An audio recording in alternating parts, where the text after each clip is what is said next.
In the 23rd year of Wanli, that is in 1595, the Ming army, which in the 16th century ranked among the world's foremost in combat power and had already taken on the early shape of a modern army, known to later generations as the Qi family army, was lured by Wang Bao, the general commander of the garrison of Ji, to the parade ground under the pretense of distributing pay. Unarmed, they were cruelly massacred by Wang Bao. This army, which had never lost a battle, thus perished in the long river of history. Today, Dalang will take everyone to see just how powerful this army, hailed as the strongest of the 16th century, truly was. When the Qi family army rose, the southern coast of the Ming dynasty was constantly harassed by wokou. This had everything to do with the Ming's Waizuo system. According to this system, Ming soldiers usually farmed their own food and were only called to arms in times of war. Zhu Yuanzhang once proudly declared that his garrisons held 1,000,000 mighty lions without costing the common people a single grain of rice. But by the mid to late Ming, this model left many armies with extremely poor fighting capacity. Against the elite warrior force of the Japanese samurai, they collapsed almost instantly. By the Jiajing era, there were even absurd scenes where 100 or 200 wokou ran rampant along the coast, chasing thousands of Ming soldiers into flight. But it must be clarified that these so-called wokou from Japan were not, as people imagine, all Japanese coming to invade the Ming coast. A large portion of them were outcasts in Japan who, unable to survive at home, attached themselves to Chinese pirates and smugglers as hired hands. The greatest leader among them was none other than Wang Ji, the Asian pirate king of the 16th century. In the Ming era, these wandering Japanese warriors took immense pride and honor in carrying ancestral samurai swords. As a result, they fought with extreme ferocity. Combined with their superb combat skills, they caused untold suffering to Ming coastal soldiers. But later, these Japanese samurai were completely subdued by the Qi family army. When Qi Jiguang was in Yiwu, he witnessed several villages erupt into violent clashes over land and mineral resources. The scene shocked him greatly. The villagers' ferocious expressions, ruthless methods, and relentless determination made even a veteran commander like him shudder. What surprised him even more was their extraordinary fighting will. Government troops would flee after just a few blows, but Yiwu villagers fought on. If the father was cut down, the son stepped forward. Even with broken limbs, they would crawl on the ground to bite their opponents. This, he realized, was exactly the quality a true army needed. So Qi Jiguang decided to recruit soldiers locally. He was an exceptionally clever man, not only in military matters but also in his grasp of the rules of the Ming bureaucracy. He was a good official, but not of the same mold as Hai Rui. Hai Rui never accepted bribes and never offered them either. Such a man, under the feudal autocracy of the Ming, could hardly survive. Hai Rui had talent, but more importantly, he had powerful protection from above. Qi Jiguang, on the other hand, never oppressed the people, nor did he allow his soldiers to bully them or extort money, but he did accept bribes from other officials, and he often sent gifts to his superiors. The reason he is still regarded as a good official is that he did not take or give bribes for personal indulgence, but to build connections and secure support. With powerful patrons at court, he was able to hold his ground in the chaotic political climate of the mid to late Ming. The man who supported Qi Jiguang for many years was none other than Zhang Zhuzheng, the true ruler of the Ming at that time. Qi Jiguang frequently sent Zhang Zhuzheng money, treasures, and beautiful women, and Zhang accepted everything without hesitation.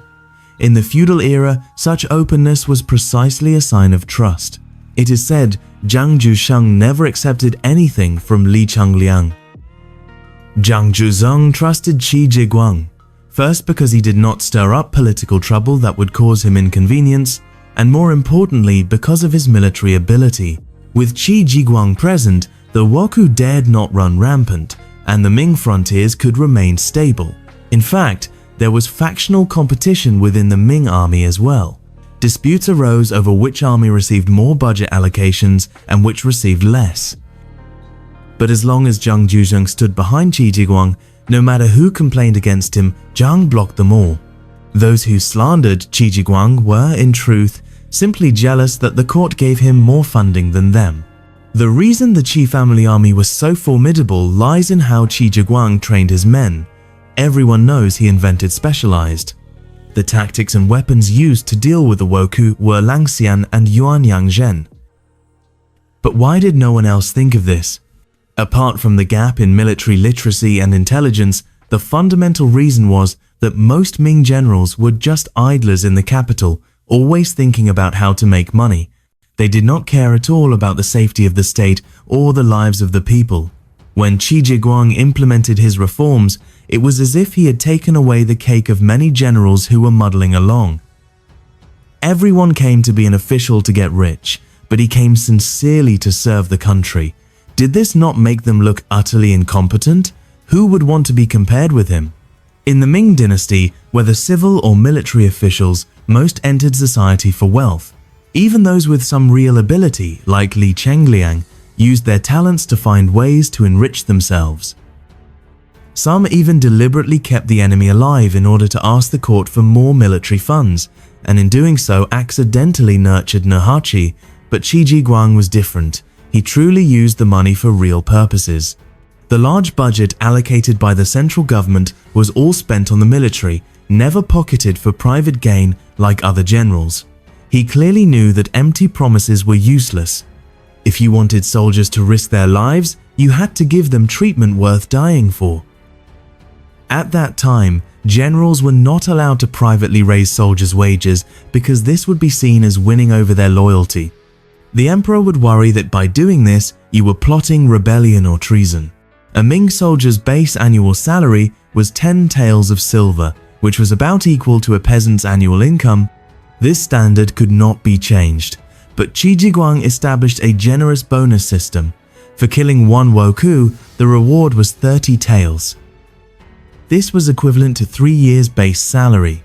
Moreover, the bonus was distributed by squad, and within the squad, it was allocated according to the degree of risk in battle. Each squad was organized into 12 men. Of these, 8 men were responsible for charging and facing the greatest danger. 2 carried shields, 2 carried Langxian, bladed polearms, and 4 carried long spears. Every time a wokou was killed, these 8 men received the main share of the reward. Behind them, 2 men carried short knives and were responsible for cutting off enemy heads. Whoever cut off the head received 2 taels and the other received 1 tael. If there was a gunner in the squad, for every enemy killed, the gunner also received 2 taels. Each squad was also assigned a cook. If operating in dangerous regions, a 12-man squad could kill 100 wokou in a year. That meant they could earn 200 taels annually, enough to become wealthy. To know how significant this was, even the Minister of War of the Ming Dynasty had an annual salary of only 150 taels. With such ample pay, soldiers naturally fought harder. Qi Jiguang's army never delayed military payments, nor did they offer empty promises. Added to this, the soldiers he recruited from Yiwu were naturally brave and fierce. Well trained, the Qi family army fought in perfect coordination, suffering very few casualties. This resulted in an astonishing casualty ratio. The numbers were so extraordinary they seemed unreal. The Qi family army campaigned for more than 10 years in Fujian and Guangdong, fighting over 80 battles. They killed more than 20,000 wokou, while only around 200 of their own men were lost. The overall casualty ratio was about 1:98. To the wokou, the Qi family army was like gods of slaughter. Later, when the coastal wokou heard Qi Jiguang was coming, they turned and fled. But such an outrageous casualty ratio was not only due to brave soldiers, excellent weapons, and clever tactics. The core of war is always people. Beyond giving his men generous treatment, Qi Jiguang's methods of training soldiers were especially advanced. He not only taught them to simply wield weapons, but also trained them in obedience and discipline, qualities that only modern soldiers usually possess. This was the fundamental reason the Qi family army was so powerful. Qi Jiguang often had his men stand in heavy rain for hours. It was precisely such harsh training that made his army capable of absolute obedience, striking exactly where ordered. Only when soldiers possessed this strict discipline could the Qi family army's unique weapons, the Langguan, and its distinctive tactical formation, the Yuanyang Zhen, achieve their intended combat effectiveness.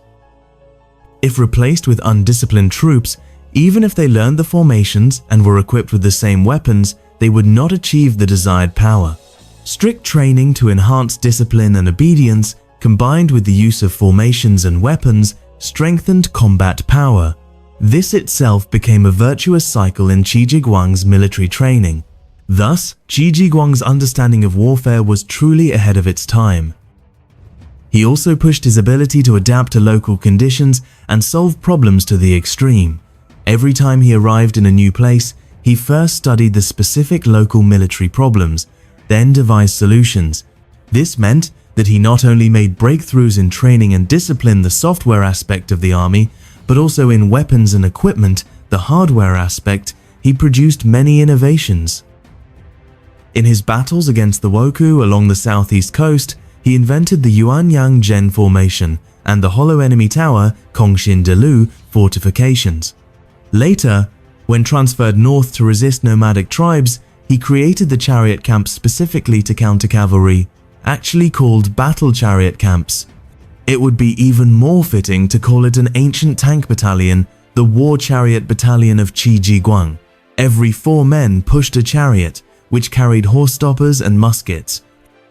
In battle, the chariots first shielded the infantry and cavalry. Muskets fired volleys from a distance, and when enemy cavalry drew near, infantrymen would quickly pull out the horse stoppers from the chariots, place them before the formation, and block the cavalry charge. Then, they thrust forward with long spears. Even if some cavalry managed to break through, they still faced dense rows of spears and a ground filled with horse stoppers, making a breakthrough impossible.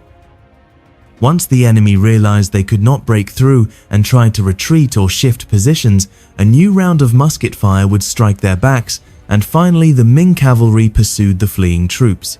Seeing this, you might notice it was practically the ancient version of combined arms coordination. Beyond this, Qi Jiguang, while repairing the Great Wall, invented the hollow enemy tower, improved a 7-part army blade based on the Japanese sword, designed the Mandarin duck formation, Yuanyang Zhen, formation specifically against the wokou, and created the Hudun cannon, more powerful yet lighter and easier to carry than the European falconet. He was truly an inventor in every sense. Yet, what is lamentable is the especially chilling end of Qi Jiguang. In the Ming, no one could escape the storm of factional struggles. In the 10th year of Wanli, 1582, Grand Secretary Zhang Zhuzhang died, and immediately a purge against his faction swept the court. All those connected to him were implicated, and Qi Jiguang was no exception. In the 13th year of Wanli, Qi Jiguang, once protected by Zhang Zhuzhang, was accused under a flimsy pretext, removed from office, and sent back to his hometown. From then on, he remained dejected until his death in 1588. One must know, Qi Jiguang was the very soul of the Qi family army. Without him, the Qi family army was reduced in the eyes of the Ming Ministry of War to a third-rate force, only remembered when dire crises required a truly capable army willing to sacrifice their lives. Meanwhile, easier military tasks were claimed by commanders with courtly connections to accumulate merit. Not long after, in the 20th year of Wanli, 1592, the First Imjin War broke out. Japan's Toyotomi Hideyoshi intended to conquer Joseon first, then use it as a springboard to seize Liaodong, today's northeast China, and ultimately invade the entire Ming realm. However, after Zhang Zhuzhang's reforms, the Ming state had gradually recovered its strength. In the First War, Japan deployed a combined land and naval force plus logistics, totaling 200,000 men to fully invade the Korean peninsula. Yet they were repelled by 43,000 Ming troops under General Li Rusong. In the Second War, Japan nearly exhausted its entire national strength, mobilizing virtually every fighting man from its 4 islands. Altogether, more than 300,000 men marched, but they were still defeated by roughly 100,000 Ming soldiers. At that time, the Qi family army, then collectively known as Southern Troops or Zhejiang Troops, had already been sent to Korea during the First War, under the command of Li Rusong, son of Li Chengliang. Li Rusong was a national hero, yet in the turbulent court politics of the time, no one could remain untainted. His father, Li Chengliang, had long held a grudge against Qi Jiguang, and on the battlefield, Li Rusong treated his own northern troops and the former Qi Jiguang southern troops with sharply different attitudes. When the Ming army assaulted Pyongyang, then occupied by Japanese forces, Li Rusong assigned the most difficult positions to the southern troops, promising a reward of 300 taels of silver to the first who scaled the walls. Wu Weishong, once a commander under Qi Jiguang, was struck in the chest but continued to lead. Most southern troops were Qi Jiguang's old subordinates, and they fought with ferocious courage, disregarding their own lives. Yet after Pyongyang fell, Li Rusong failed to honor his promise to the southern troops. Instead, he gave the rewards to Yang Yuan and Li Rubai, men closer to him. Historical records state, at that time, the southern troops first mounted the walls and held merit, yet Commander Li gave no reward. Thus, among the southern troops arose much resentment. The promised 300 taels of silver also vanished without a trace, and this deepened the soldiers' unwillingness to fight. Wu Weishong, brave yet honest, merely thought, if they would not give it, so be it, we fight for the Ming and for the emperor. But another of Qi Jiguang's old officers, Wang Bidi, was like a powder keg.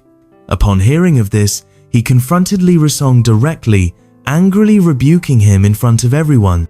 According to historical accounts, Wang Bidi demanded, the first to mount the city was promised 300 taels of silver or the rank of vice commander. Now the first to mount has earned merit yet. Where are the 300 taels of silver? Where is the vice commander's post? My lord, if you do not believe, you may check the records of the army. If the main army did not advance with full force, but only sent the vanguard to attack, once they were repulsed, the main force, mostly northern troops, would lose morale and retreat. How then could the city be taken? This record shows that Li Rusong very likely deliberately sent the southern soldiers as the vanguard to charge. If the situation turned unfavorable, the main force of northern troops immediately withdrew, completely disregarding the lives of the southern soldiers. Wang Bidi's words silenced Li Rusong, leaving him speechless. Knowing he was at fault, he immediately gave 300 taels of silver to the southern troops who had first scaled the city walls. In 1595, the First War in Korea ended, and the southern troops returned to their original stations. Yet one problem remained unresolved: their long-delayed military pay. At the beginning, when the Liaodong Commissioner Song Ying-chang transferred the southern soldiers, knowing that the troops trained by Qi Jiguang were highly effective in battle, he promised to raise their base annual salary from 18 taels to 43 taels. But later Song Ying-chang was reassigned, and the new officials refused to recognize this promise. Some records state that even though the accounts were completed, not a single coin of pay was issued. Other sources say they were only paid according to the old standard of 18 taels per year, and the promise of 43 taels was never fulfilled. Thus, some southern soldiers went to Wang Bao, the commander of Jijin, asking him to petition the court for their arrears. Wang Bao readily agreed, saying there would be no problem, and told them to come to the parade ground at noon the next day to collect their pay. The southern soldiers were overjoyed, believing the court had finally recognized the injustice they had suffered and would give them justice. But instead of receiving their arrears, they awaited a catastrophic massacre. Wang Bao dared not truly ask the court for funds. Even if he spoke up, he would only invite attacks from opposing factions of civil officials, accusing him of incompetence in handling the soldiers' demands. In the late Ming, factional struggles grew ever fiercer, and the court even developed an absurd habit. Regardless of whether something was reasonable, if it was proposed by the opposing side, they opposed it. If it was proposed by their own side, they supported it. Even leaving factional strife aside, the Ming army's arrears of military pay were already common practice. In the eyes of the court, why should the arrears of southern soldiers be treated as exceptional? More importantly, the court feared that if they issued pay every time soldiers protested, everyone would follow suit. And how could the feudal autocracy be maintained? Wang Bao also knew that among court officials, almost no one would speak up for the southern soldiers. So he simply decided to kill them. The next day at the parade ground, those southern soldiers who had just returned from the Korean battlefield, who had rendered outstanding service, filled the air with screams and cries as they were slaughtered. Who knows whether decades later, when Wanli's son Prince of Fu, Zhu Changsun, was killed in Luoyang, or when the Chongzhen Emperor faced the crooked neck tree, they could still hear the grievances of these old soldiers. Afterward, Wang Bao reported to the Wanli Emperor that the southern soldiers had mutinied. With others in court speaking on his behalf, the matter was dropped without consequence. Generals such as Wu Weizong, who had once followed Qi Jiguang, were also dismissed one after another.